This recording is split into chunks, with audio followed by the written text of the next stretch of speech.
एक ढोंगी से धोखा। नमस्कार दोस्तों, ये घटना जो मैं आप लोगों को बताने जा रहा हूँ, ये घटना 19 साल पहले की है।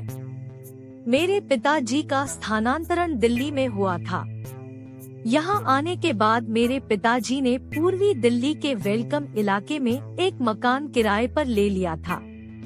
नई जगह में जिंदगी सामान्य करने में थोड़ा वक्त लगा, मगर समय के साथ सब सामान्य हो गया। उस समय वहाँ एक तांत्रिक बहुत जाना माना जाता था, जिसे लोग माली जी कहा करते थे। मोहल्ला छोटा होने की वजह से उसने कम समय में काफी नाम कमा लिया था। उस वक्त लोगों में साक्षरता की कमी के कारण लोग डॉक्टर से पहले उसके पास ही जाना पसंद करते थे। लोग उसके पास अपनी परेशानी लेकर जाते थे और ठीक भी हो जाते थे। उसका धंधा काफी अच्छा चल रहा था। धीरे धीरे उसकी ख्याति पहुंचते हुए मेरी दादी की पास भी पहुंची। उन्होंने ने भी उसके द्वारा किए गए काम को देखने की इच्छा जताई। उस मोहल्ले में एक दिन पड़ोस में किसी औरत को किसी ऊपरी हवा की आमद हुई। वो अपने आपे में नहीं आ रही थी और उस पर सवार जो भी साया था उसे शांत नहीं होने दे रहा था। वो बस अपने बाल को खोलकर खेले जा रही थी। पड़ोसियों का मेला लगा हुआ था। घर पर सब बस माली जी के आने का इंतजार कर रहे थे। फिर उस औरत के घर का एक आदमी अपने साथ माली जी लेके आ गया।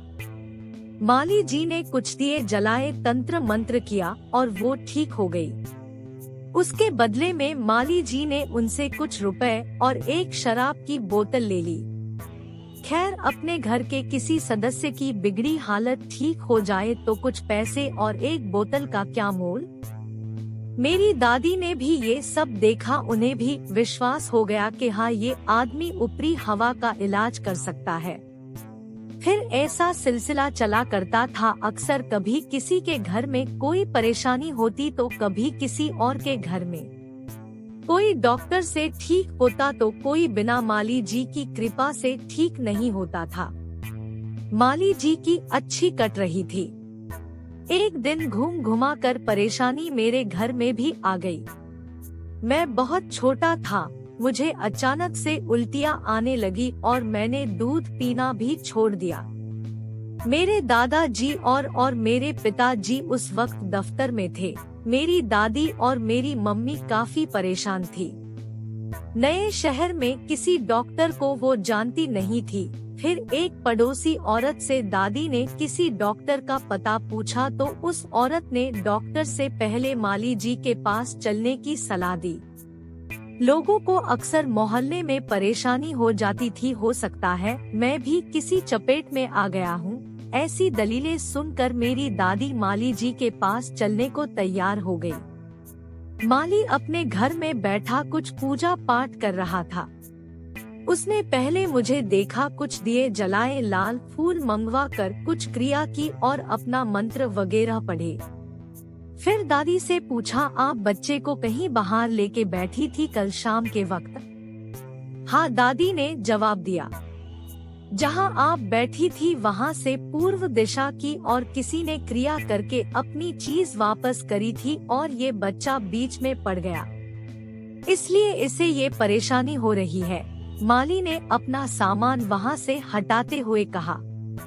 फिर ये कैसे ठीक होगा? कोई इलाज है क्या इसका? दादी ने परेशान होकर माली से पूछा।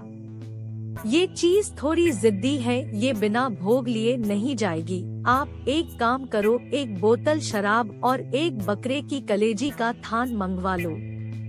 कल तक तुम्हारा बच्चा बिल्कुल ठीक हो जाएगा। माली ने दादी को समाधान के तौर पर ये बात बोली।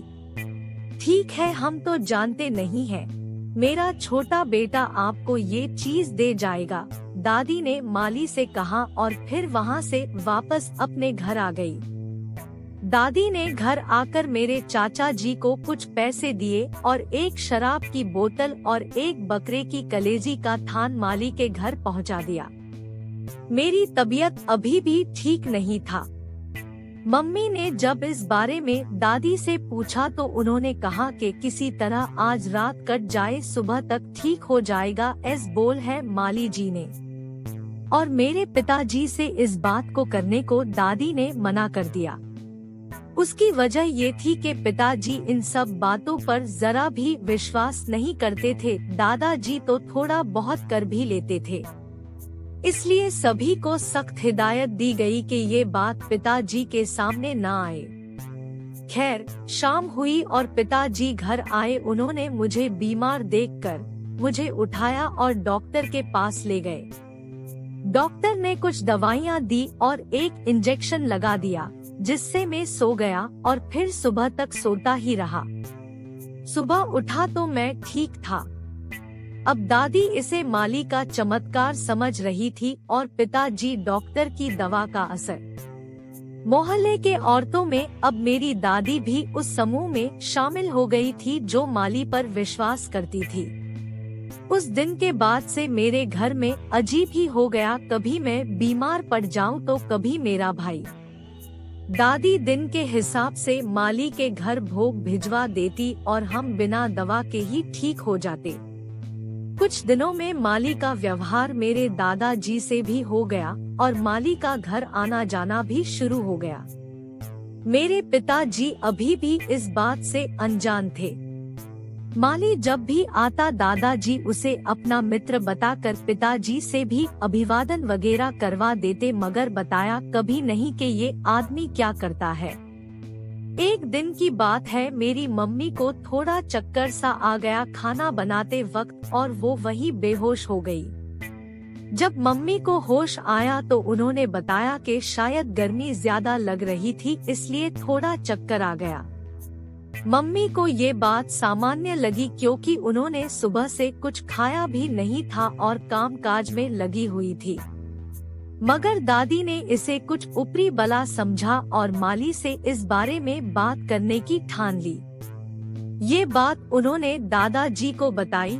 दादाजी ने भी सोचा शायद कोई बात हो, क्योंकि दोनों में से किसी को नहीं पता था कि मम्मी ने सुबह से कुछ नहीं खाया था। उन्हें लगा कि अचानक इस तरह बेहोशी आना कोई मामूली बात नहीं है।